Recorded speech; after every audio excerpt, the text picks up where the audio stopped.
Reagan, and thanks for making more time for us on Explore Tulsa. With the beginning of fall happening this week, you might not be thinking about gardening. Ooh, unless you're planning to take part in the grand opening of the AR and Mary Louise Tandy Floral Terraces. Over 3 acres set on a hillside, filled with garden escape, over 350 different types of plant life, plus a total of 8,000 gorgeously arranged plants for all of us to enjoy.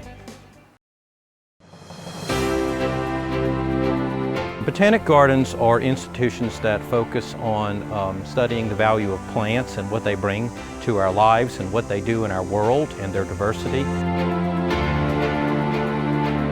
When we started, we had this beautiful land, 170 acres, and it's magnificent. It's in the Cross Timbers ecosystem.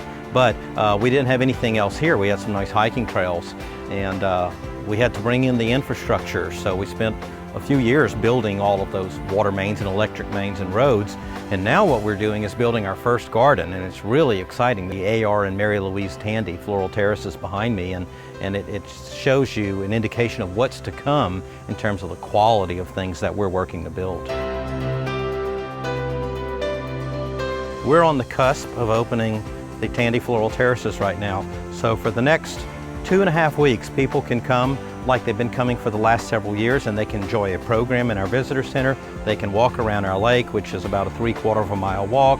We have an additional 2 miles of hiking trails, and they can just see our beautiful plantings around the lake and just enjoy the peace and solitude out here. But starting on October 3rd, which is a Saturday, and then the 4th, we'll be open, doing our grand opening to the public, and it's going to be a free event. We're going to have lots of exciting things going on, and we're going to have tours of the Tandy Floral Terraces to show people what that's about and show them how it's going to keep growing and changing over the years. But it's a 25-year journey that we're on, and Rome wasn't built in a day, nor are we, but this community is amazingly philanthropic. It's one of the things that has astounded me so much in living here for the past 4.5 years. We've got 13 staff now, so we've really grown.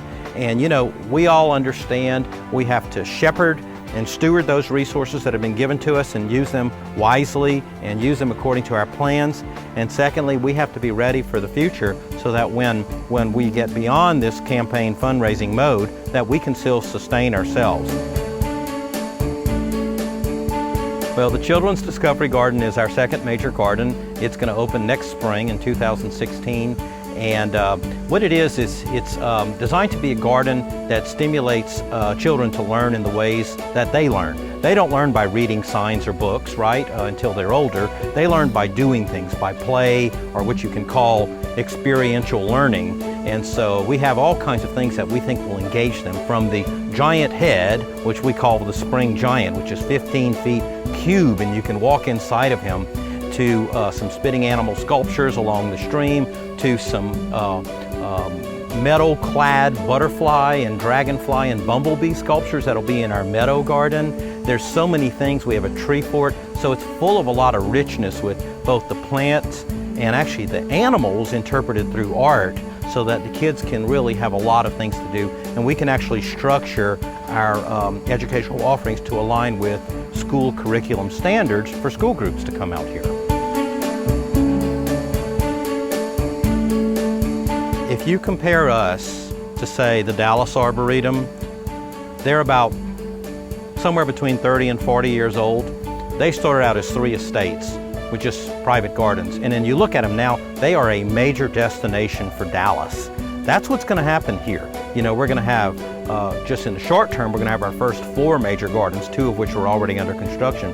But one day we'll have tropical glass conservatories or greenhouses, and we're going to have an edible garden. We're going to have a gigantic visitor center with learning center in it, and be able to do a lot of events. We're thinking about 4th of July fireworks. We're going to have concerts on the lawn behind us, and people will be able to come and get married, have their weddings here. We'll have a chapel.